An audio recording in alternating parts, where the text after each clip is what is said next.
A warm welcome to TV Africa News and thank you for always joining us. This is Africa Today. My name is Najuma Luima, but first are the headlines. Uganda to commemorate Road Safety Week. Nairobi Hospital installs oxygen unit as supplies become paramount.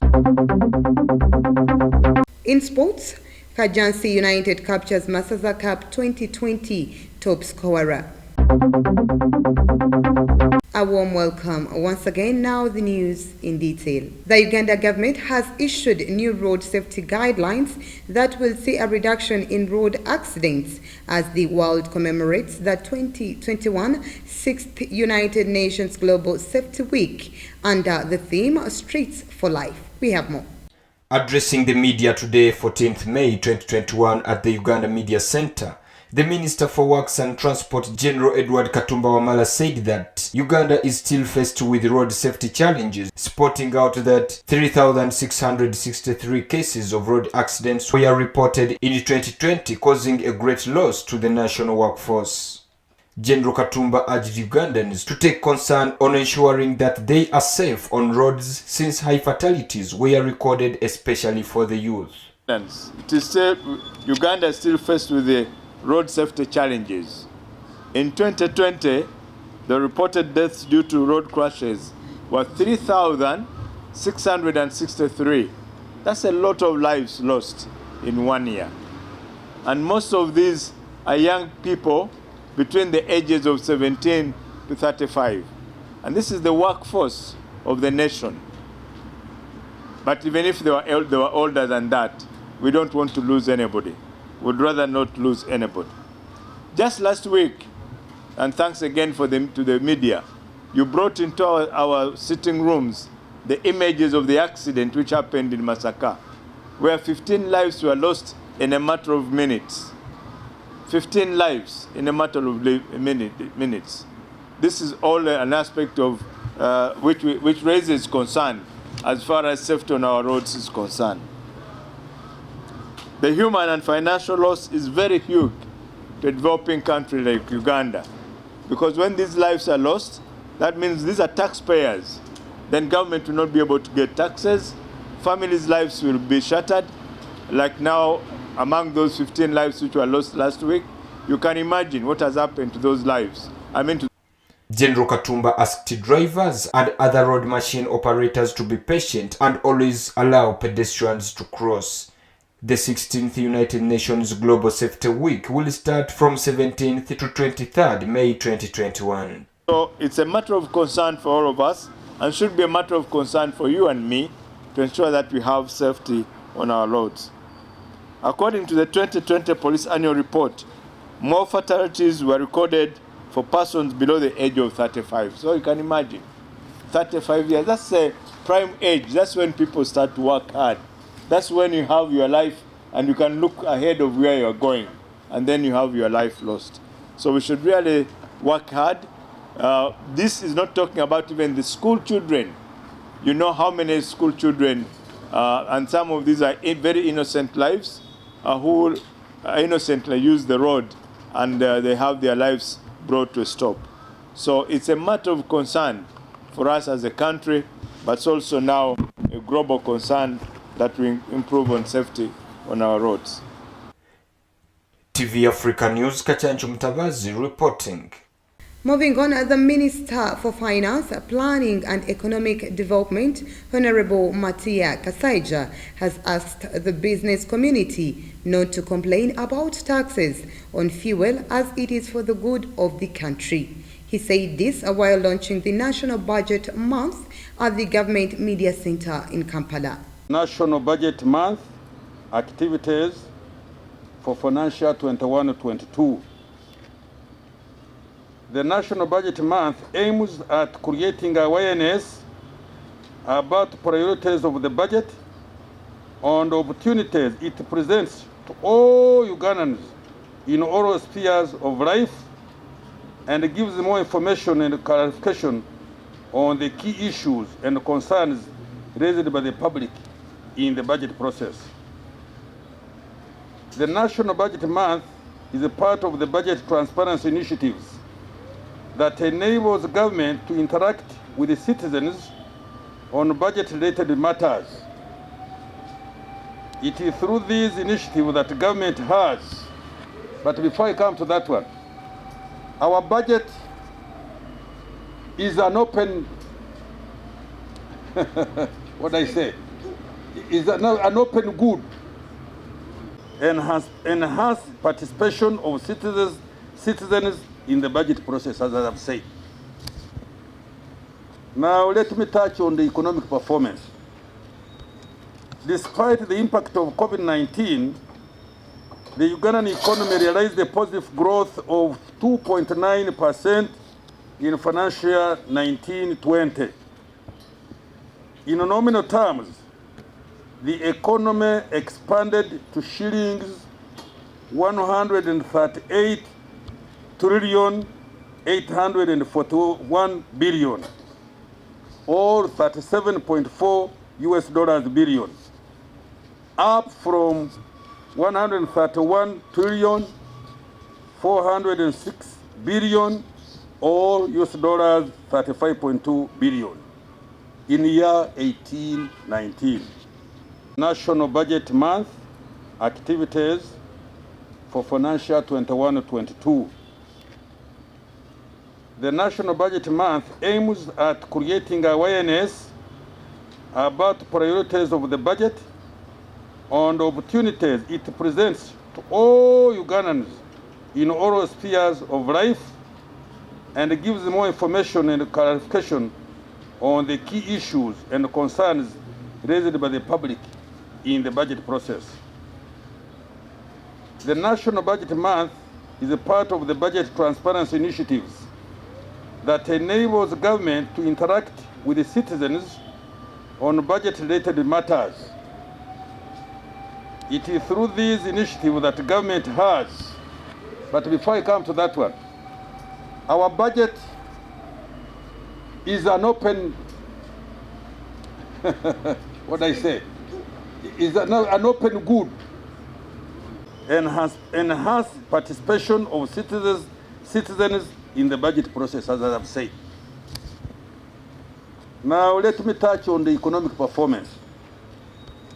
Despite the impact of COVID-19, the Ugandan economy realized a positive growth of 2.9% in financial year 19-20.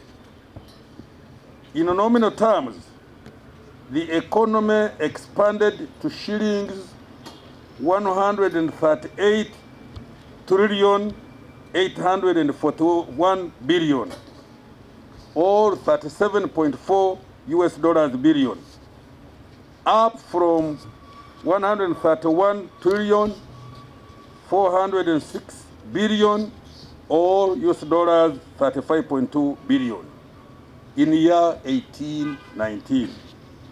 Away from that, a joint operation between Uganda and Democratic Republic of Congo to defeat Islamist rebels that are responsible for the deaths of hundreds of people in Kinshasa last year is underway. Nalugo reports. According to the Congolese government, Kampala and Kinshasa armies are setting up an operation hub in the DR Congo's east for a joint offensive against the rebels. On Sunday, a delegation from the Uganda People's Defense Forces arrived in Beni, in the DR Congo's North Kivu province, to build the center up. The delegation includes commander of Uganda's ground forces, according to Kinshasa's communication ministry. A Congolese army spokesman was not immediately available for comment, although a spokesman of the Ugandan army said that he could not confirm the information given by Congolese government. Last month, Kinshasa said it was seeking $4 billion in reparations from Uganda for its role in the 1998 to 2003 conflicts. Let's take a very quick short break. We will be right back.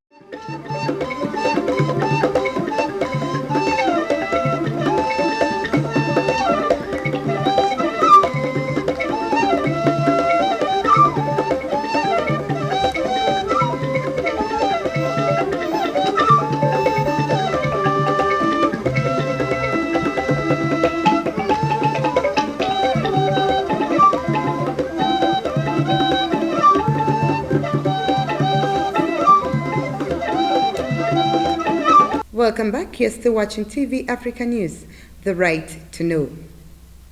The Committee of the African Union on Chad announced it will hold its initially postponed meeting this Friday concerning the demonstrations that resulted into burning of France's homemade flag in N'Djamena on May 8, 2021. Let's take a look.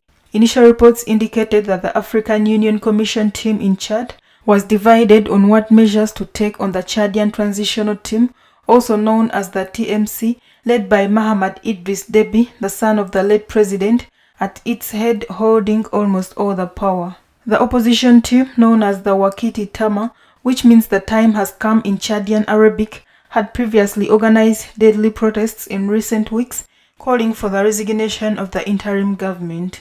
Their first day of demonstrations on 27th April led to 15 deaths according to Wakiti Tama, 6 according to the authorities, and more than 700 arrests. The Chadian interim government has continued to downplay the recent protests, with its Minister of Communication, Abdurrahman Kaulamara, saying that there is no reason to question the transitional process. Moving on, observers from the Economic Community of West African States Regional Bloc have discussed the Mali transitional government's progress on the electoral calendar for the upcoming presidential elections. We have more. Francis Behanzini, ECOWAS Commissioner for Political Affairs, Peace and Security, said that following the various consultations with different stakeholders, the mission noted with satisfaction that remarkable progress has been made in implementing the recommendations in the final communique of the first Ombudsman Assessment Mission of January 2021.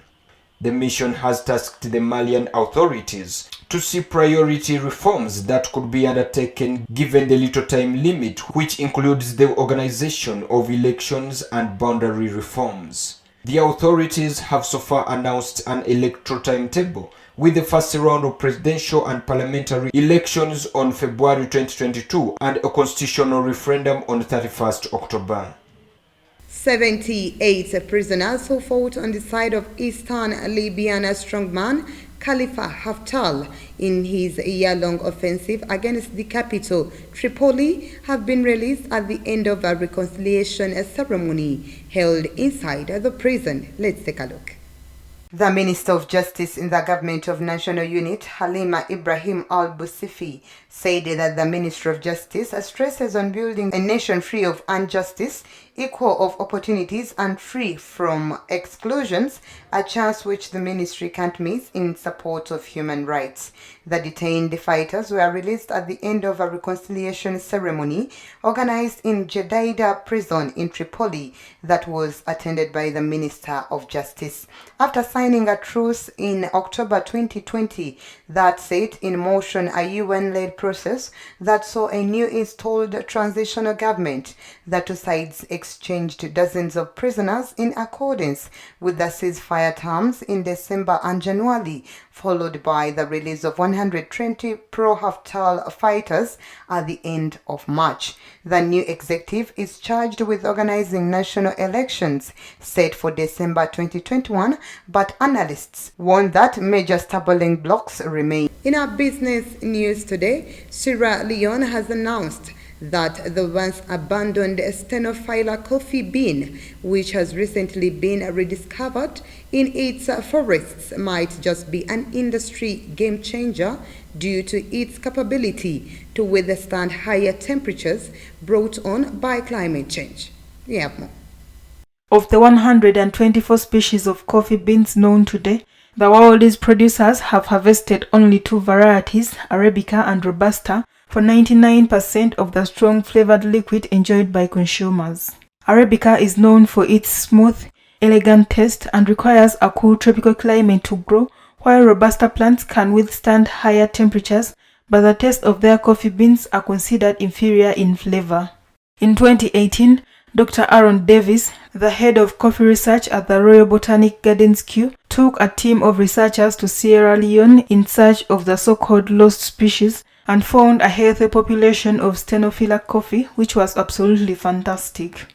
Once widely tilled in Upper West Africa, the plant that yields Stenophila coffee beans is generally no longer farmed and has not been easily spotted over the last decades by concerned harvesters in the sector. Aaron Davis believes that Stenophila coffee beans will prove to be very useful in the coffee production sector over the years to come.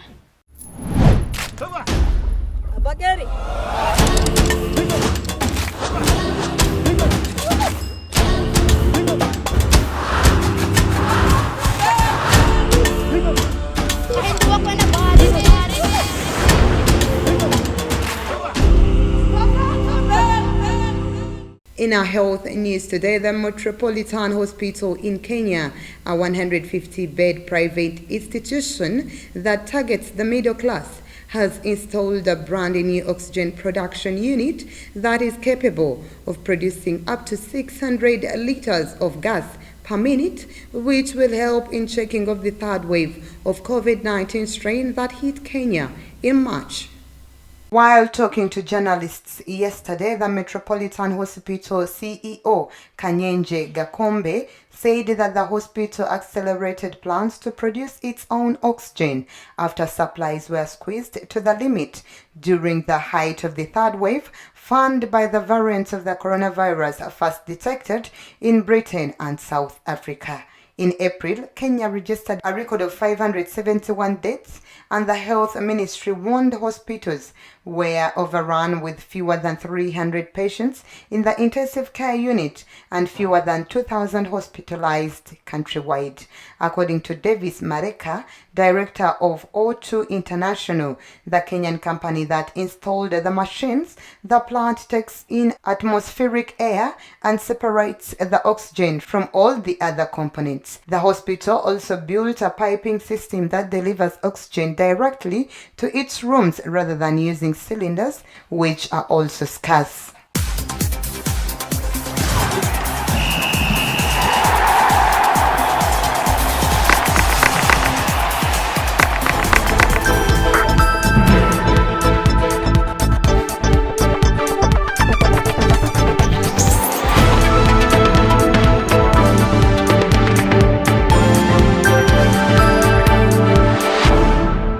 In our sports news today, the Masaza Cup 2020 tournament top scorer Charles Bale, who guided Gomba to an unprecedented fifth title, has joined Buganda regional entity Kajansi United Football Club on a short-term deal. Our reporter Kachanchi has more. The development was confirmed by players' representative Dennis Namanya of Prosper Sports Agency after reaching an agreement with the management of Kajansi United Football Club for Charles Bale to play for them. The left-footed forward, who was top scorer of the 2020 Masaza Cup tournaments with 8 goals, has been attached to Mbarara-based Terrazzo Antilles, which is now playing in the Federation for Uganda Football Association Big League. Last season, Terrazzo Antilles was promoted from the Western Region League to the 2nd Division, and Bale had a hand in the club's promotion. At Kajansi United, he joins a star-studded side that also has the 2020 Masaza Cup Most Valuable Player, Arafat Usama, amongst others. Federation of Uganda Football Association recently confirmed that the regional leagues across country will be played, with the exact dates yet to be confirmed. TV Africa News, Kachanchu Mutabazi reporting. Now, before we end our news bulletin today, let's take a recap of our top stories. Uganda to commemorate Road Safety Week. Nairobi Hospital installs oxygen unit as supplies become paramount. In sports, Kajansi United captures Masaza Cup 2020 top scorer. That was the news. Thank you for always keeping it TV Africa. Please do stay tuned. More programming coming your way. Also, subscribe to our YouTube channel for more info. This is Africa, and that was the news.